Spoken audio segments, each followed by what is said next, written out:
ជំរាបសួរបងប្អូនទាំងអស់គ្នាចាបងប្អូនចង់ញ៉ាំជ្រក់ជើងមាន់ទេបងប្អូនចាគឺថាខ្ញុំនឹងឲ្យតែពេលធ្វើម្ដងបងប្អូននិយាយពីថាចូលចិត្តមែនតែនអញ្ចឹងណាគឺថាឆ្ងាញ់ណាបងប្អូនហើយឲ្យតែយើងចេះផ្សំគ្រឿងចាគឺថាដាក់មកហ្នឹងគឺជាប់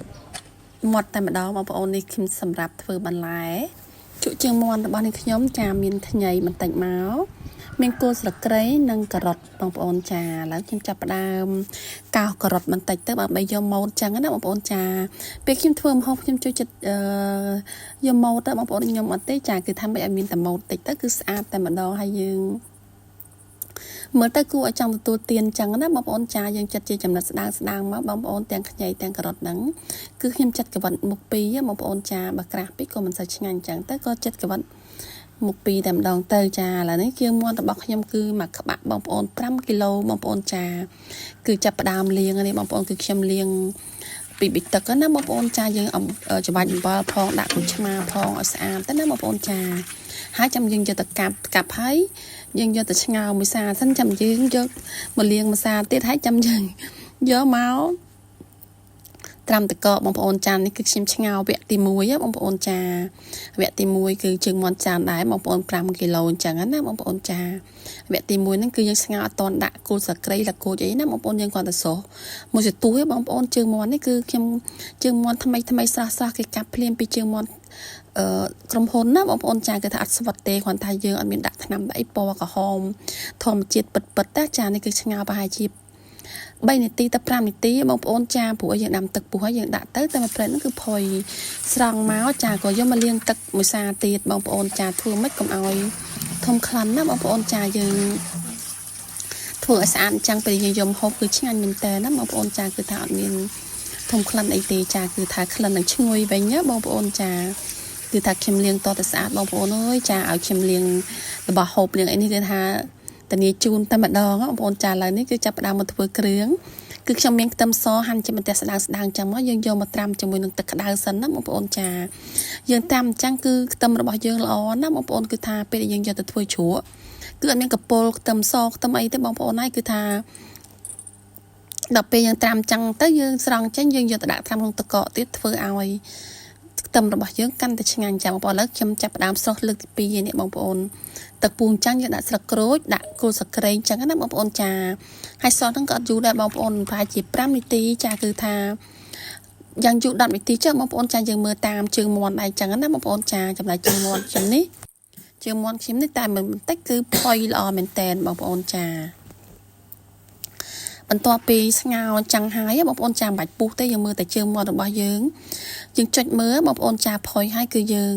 មិនមែនទុកឲ្យរលួយណាបងប្អូនគាត់ចាគឺផុយមកល្មមចឹងណាយើងស្រង់ដាក់ក្នុងទឹកកកមកបងប្អូននេះរួចរាល់ហើយចាគឺថាយើងស្រង់ដាក់ក្នុងទឹកកកអញ្ចឹងមួយចន្ទុះហើយចាំយើងយកទៅលាងចេញទៀតទៅណាបងប្អូនចាគឺថាលាងរហូតបងប្អូនចាឥឡូវនេះគឺខ្ញុំចាប់ផ្ដើមយកខ្ទឹមសរបស់ខ្ញុំដែលបានស្រោះទឹកក្តៅរួចហ្នឹងមកត្រាំជាមួយនឹងទឹកកកបងប្អូនចាពេលដែលយើងត្រាំទឹកកកអញ្ចឹងគឺខ្ទឹមរបស់យើងគឺឆ្ងាញ់តែម្ដងគឺអត់មានធំក្លិនខ្ទឹមចាឡើងស្រួយណាបងប្អូនចាអាចសាកល្បងធ្វើបានចាឥឡូវនេះគឺខ្ញុំរៀបចំគ្រឿងដើម្បីយកទៅក្លុកហើយគឺខ្ញុំមានម្ទេសដៃនាងបងប្អូនម្ទេសនេះអត់ហឹលទេបងប្អូនម្ទេសធំហ្នឹងការយើងដាក់ដើម្បីយកពណ៌ទៅចាហើយខ្ញុំក៏ដាក់ជាមួយនឹង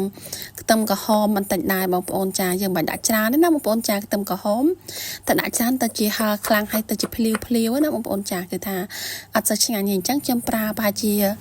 3-4មើមនឹងអញ្ចឹងណាបងប្អូនចាបងប្អូនស្មានមើលទៅនេះជើងមាន់របស់ខ្ញុំ5គីឡូតែខ្ញុំប្រើប្រហែលជា3មើមចុះបងប្អូនចាគឺខ្ញុំអត់ដាក់ច្រើននេះប៉ុណ្ណឹងឯងណាបងប្អូនចាហើយខ្ញុំក៏លាយជាមួយនឹងស្លឹកក្រូចបងប្អូនស្លឹកក្រូចនេះយើងបេះយកស្លឹកណាដែលល្អអញ្ចឹងហើយយើងក៏អត់ដាក់ច្រើនដែរបងប្អូនមិនសិនជាយើងដាក់ច្រើននឹងទៅជាល្វីងកពុលអញ្ចឹងណាចាយើងគ្រាន់តែដាក់យកក្លិនដើម្បីកាត់ចំអាបចាយើងលាងទឹកនេះហើយយើងយកមកកាត់ហាន់ជាចំណិតទូចចឹងមកបងប្អូនចានេះប៉ុណ្ណឹងឯងចានេះក្រូចឆ្មាបងប្អូនគឺថាក្រូចឆ្មាហ្នឹងគឺក្រូចឆ្មាធម្មជាតិពិតទៅបងប្អូនទូចចឹងឯងតែសវោទឹកណាបងប្អូនចាបងប្អូនខ្ញុំប្រើនេះប្រហែលជាកន្លះគីឡូបងប្អូនចាជើងមាន់5គីឡូហ្នឹងណាតាចាតែបើសិនជាស្ទើជូរស្ទើអីបងប្អូនថែមថយតាមនឹងទៀតទៅណាបងប្អូនចាតាមចំណង់ចំណូលចិត្តយើងទេបងប្អូនចាឥឡូវហ្នឹងគឺសម្រាប់ទៅហើយយើង ก็กรอบใจเนี่ยนะบางปอนจ่าให้คิมสมอากรบางปอนต่างอาคเนียได้นะแต่บ้านโจมือวิดีโอในของ YouTube บ้านนี้ยง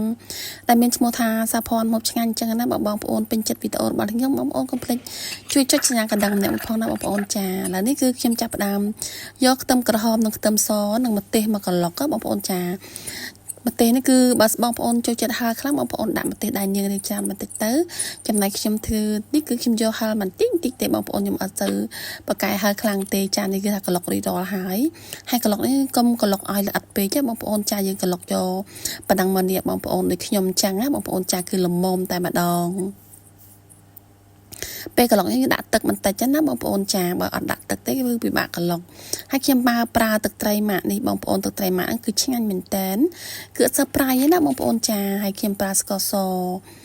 กับปัดสกอซอเขียมปลามือจานกันละได้ให้ตึกไตรเขียมปลามือจานกันละได้จังนะบางปอนจ่าในเครื่องกระบอกย้ำรอยหายมีนจึงมวนจำนวน5 กิโลจ้าบอบโอนจ้านี่คือโกสกไรรมเด้งจากขยายมัดเตะตำกระหอมตำซอตักไตรจังนะบอบโอนจ้านี่มัดเตะแต่ขยมันกระหลอกกระดอจ้าให้มีนตะขุดชมาสกอซอจ้าบอบโอนเครื่องจ้าบิเจนสักรสหนึ่งมาสาวสุปรสดีบอบโอนจ้าแล้วเข้มจับดามเลยเครื่องให้บางปอนเนี่ยยมปรับบางปอนจังเครื่องยังตะกหลอกเมาส์ยังทำจมวยนังตำซอเมาส์ลักโรยมันติดเมาส์ให้มาซาสุบรสดีนั่นคือปีละปีบายบางปอนจ่าบิเจนมันติดเมาส์จ่าตะไตรสกอกับปัสกอน้ำตะไตรนั่นคือเข้มปรางมิจานกระดาษเนี้ยบางปอนจ่าให้นังตะขุชมานั่นคือจัดมิจานไอแต่เข้มลีตะขมกระจานเตะถ้าบางคนจางบางอย่างอันลีตึกแม่เตะคือถ้าเราจิตอาจจะจูดัชงานนี้นะบางคนจานนี่คือเขียนปลาตึกแม่เจจ้าจ่าคือมันดากระจานเตะบางคนพลุเมื่อเตะ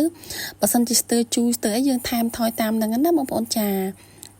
ให้ยังโกเอาเครื่องบางอย่างเรียโจคเนียเตะยังจับผนังดักเครื่องบางอย่างโจเตียจ่าเมนกระดเมนขยายเมน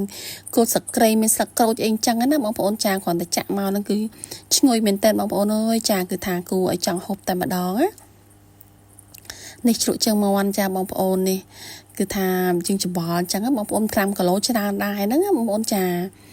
คือทายังจะบอกกับปัดยังทั่วตะเกรืองช่างไงบางปอนจ่ายังคนแต่จะบอกเพลียมหอบเพลียมก็ช่างนั่นนะบางปอนจ่าคือทา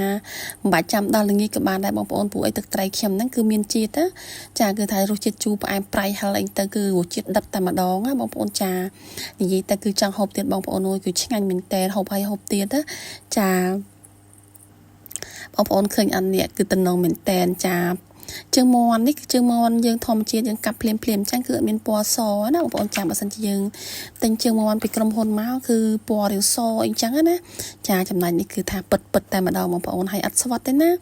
ยังสง่าแต่มาเพลดคือพอยแต่มาดองจาบางคนให้บางคนก่อนจะเคยตักจะหลุดเจืองมอนจุเจืองมอนบางทีก็ดังแต่ช่างได้แม่เนี่ยบางคนจาก็เพลดเพื่อเขาต่างอักเนี้ยนะบางคนจา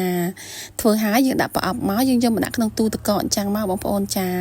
ใช่บางคนยำกับบ้านยังยำตุกยำสมมันกับบ้านได้บางคนอักคนบางคนต่างอักเนี้ย